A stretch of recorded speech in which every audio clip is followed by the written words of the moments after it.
শহীদ সৈয়দ কুতুব রাহমাতুল্লাহ আলাইহি, নওয়ারাল্লাহু মারকাদাহু ওয়া জাআলাল জান্নাতা মাসওয়াহু, আল্লাহ পাক তাকে জান্নাতুল ফেরদাউসের মেহমান বানিয়ে নিন। মিশরের প্রেসিডেন্ট জামাল নাসের তাকে ইসলামী আন্দোলন করার অপরাধে, ফি জিলালিল কোরআন লেখার অপরাধে, মাআলিমু ফিত তারিক এই কিতাব লেখার অপরাধে তাকে গ্রেফতার করলো, তাকে কয়েদখানার ভিতরে ঢুকালো এবং সেইখানে ক্ষুধার্ত পাগলা কুকুরকে ঢুকিয়ে দিল। তারপর অনেকক্ষণ পরে একজন লোককে পাঠিয়েছে, দেখে আসো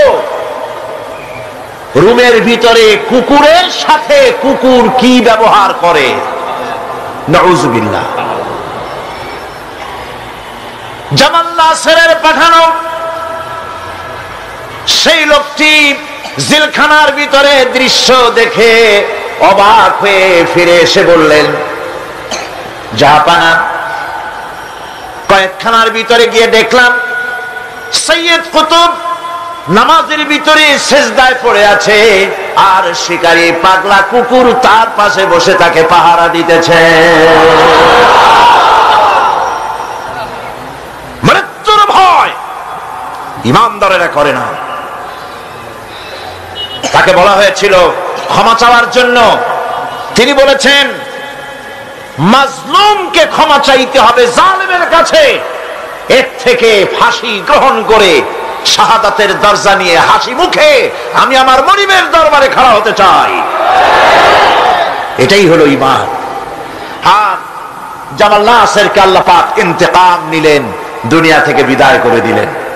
তুরস্কের প্রেসিডেন্ট যাকে ভাগ্য বিধাতা বলা হয়, আতাতুর্ক বলা হয়, কামাল পাশা আল্লাহর ইসলামের সঙ্গে বেয়াদবি করেছে, আরবি ভাষা শিক্ষা করা হারাম ঘোষণা করেছিল, হিজাব পরা মেয়েদের জন্য হারাম ঘোষণা করেছিল, শাদী শোদা মেয়েদেরকে বিবাহ দেওয়া জায়েজ করেছিল। নাউযুবিল্লাহ। এই কামাল পাশার ঘুম ভেঙে গেল সকালবেলায় কিসের এক আওয়াজে। সে বলল, কিসের আওয়াজে আমার ঘুম ভাঙলো? বলা হলো মুয়াজ্জিনের আজান। মুয়াজ্জিন চিল্লাইলো কেন? ধরেন মুয়াজ্জিন আনা হলো। তারপরে জিজ্ঞাসা, বেটা চিল্লাইছিস কেন? সে বলল, আমি তো চিল্লাই নাই, আমি আজান দিছি। কেন আজান দিলি? আমার ঘুম ভাঙলো কেন? তাকে আনা হলো এবং তাকে অর্ডার করা হলো, বলা হলো, কামাল পাশা বলল, আমার সামনে তাকে জবাহ করো, তার সমস্ত শরীরটাকে তরবারি দিয়া টুকরা টুকরা করে দাও। আমার ঘুম ভাঙালো কেন? আল্লাহ রাব্বুল আলামিন কামাল পাশাকে দুনিয়া থেকে বিদায় করে দিয়েছেন। না বেঁচে আছে আজও? ইরানের রেজা শাহ পাহলভী মুসলমানদের পর অত্যাচার করেছে। ২৫০০ বছরের রাজতন্ত্রের প্রতিভূ অত্যাচার করেছে মুসলমানদের পর। মুসলমানের দেশে রাস্তায় রাস্তায় শুকর জবাই হতো। ওলামাদের সম্পর্কে বাসের কন্ডাক্টররা পর্যন্ত এই পর্যায়ে চলে এসেছিল যে আমরা বেশ্যা এবং আলেম এদেরকে আমরা বাসে চড়াবো না। এভাবে করে ওলামাদেরকে ঘৃণা করা হলো, মহিলাদেরকে বেইজ্জত করা হলো, বেপর্দা করা হলো। আল্লাহ পাক অ্যাকশন নিলেন, নেন নাই? জোরে কোন নিয়েছেন কিনা? ইরানে বিপ্লব শুরু হলো। এই বিপ্লবে মহিলারাও নামলেন, তারাও বিপ্লবে শরীক হলেন। এরপরে রেজা শাহ পাহলভী পালাবার জায়গা পায় নাই, আমেরিকা গিয়া পালালো। আমেরিকা তাকে জায়গা দিল না, পানামায় আসলো, পানামা জায়গা দিল না। কায়রোতে আসলো, কায়রোর একটি হোটেলে জীবনের শেষ দিনগুলি সেখানে কাটলো। এতিমের মতো, ভিক্ষুকের মতো দুনিয়া থেকে আল্লাহ জিল্লাতির সাথে বিদায় করে দিলেন। সেই আল্লাহ আছেন কি নাই? জোরে বলেন, আছেন কি নাই? ইসলামের সাথে এই শত্রুতা নতুন কিছু নয়, বহুত পুরানা। সতিজা কর রহা হ্যায় আজল সে তা ইমরোজ सतीजा कर रहा है अजल से ताइमरोज चरागे मुस्तफा भी से शरारे बुलाबिस। সেই আবহমান কাল থেকে ইসলামের বিরুদ্ধে এই ষড়যন্ত্র চলে আসছে।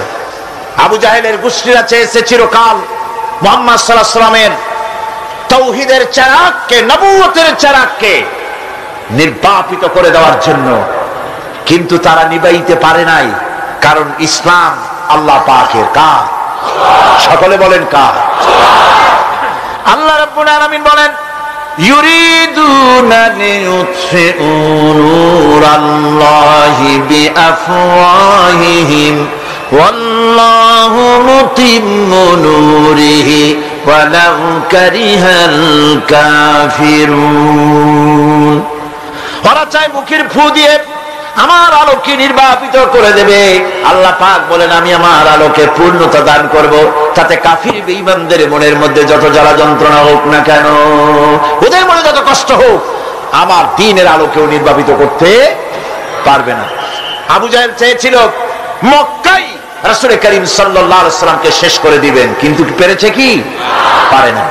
আবু জাহেলের গোষ্ঠী শেষ হয়েছে, কিন্তু রাসূল করিম সাল্লাল্লাহু আলাইহি ওয়াসাল্লামের আওয়াজ বিশ্বময় চালু আছে। ওয়ারাফানা লাকা যিকরাক, আল্লাহ পাক বলেছেন আমি আপনার প্রশংসার দিগন্তকে বিশ্বময় ছড়িয়ে দেব। সুবহানাল্লাহ ওয়া বিহামদিহি।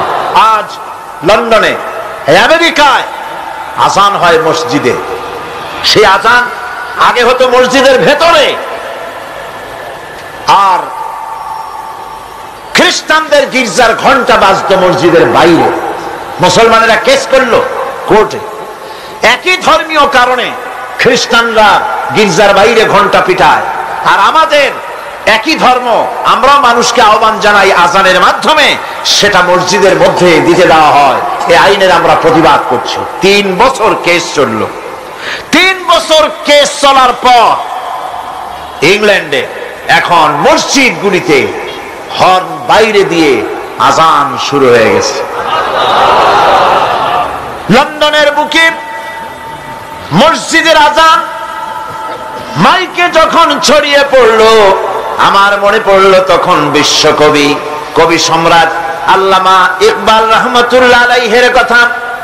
তিনি কি সুন্দর করে না বলেছেন, মাগরিব কি ওয়াদিयों में गूंजी अज़ा हमारे, मगरिब की वादियों में गूंजी अज़ा हमारी, थमथा न था किसी से सैर रवा हमारा।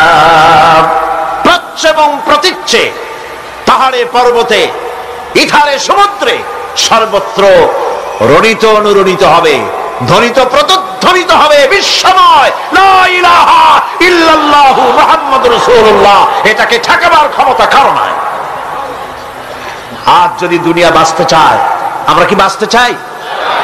বলেন আমরা কি বাঁচতে চাই? তাহলে আমরা যদি বাঁচতে চাই, সম্মান নিয়ে যদি বাঁচতে চাই, আল্লাহর নবী বলেছেন ইয়া আইয়ুহান নাস কুলু লা ইলাহা ইল্লাল্লাহ তুফলিহু। বাঁচার একটাই পথ, সমাজতন্ত্র নাকি পুঁজিবাদ, ধর্মনিরপেক্ষ মতবাদ? বাঁচার পথ কি? ইসলাম, শুধুমাত্র ইসলাম, একমাত্র ইসলাম। বাঁচার আর কোন পথ। সুতরাং সেই বাঁচার পথ আমাদের হাতে ফিরে আসতে পারে। কিভাবে পারে? আমরা আল্লাহর কাছে চাইবো, আল্লাহ উনি দিয়ে দিবেন? বলেন দিবেন? না কোশিশ করতে হবে, চেষ্টা করতে হবে, সাধনা করতে হবে, জিহাদ করতে হবে, রক্ত দিতে হবে। সাহাবায়ে কেরাম রক্ত দিয়েছেন। রাসূল করিম সাল্লাল্লাহু আলাইহি ওয়াসাল্লাম তার দান্দান মোবারক শহীদ হয়েছে, হয় নাই? রাসূল করিম সাল্লাল্লাহু আলাইহি ওয়াসাল্লাম জীবন, তার দাঁত শহীদ হয়েছে, তায়েফে রক্ত দিয়েছেন, সাহাবায়ে কেরাম জীবন দিয়েছেন। এত কিছু করার পর তারপর ইসলাম প্রতিষ্ঠিত হয়েছে। এত সহজে ইসলাম আসে না। সুতরাং বাংলাদেশেও যদি আমরা আল্লাহর দ্বীন কায়েম করতে চাই, রক্ত দিতে হবে, জীবন দিতে হবে, ফাঁসির মঞ্চে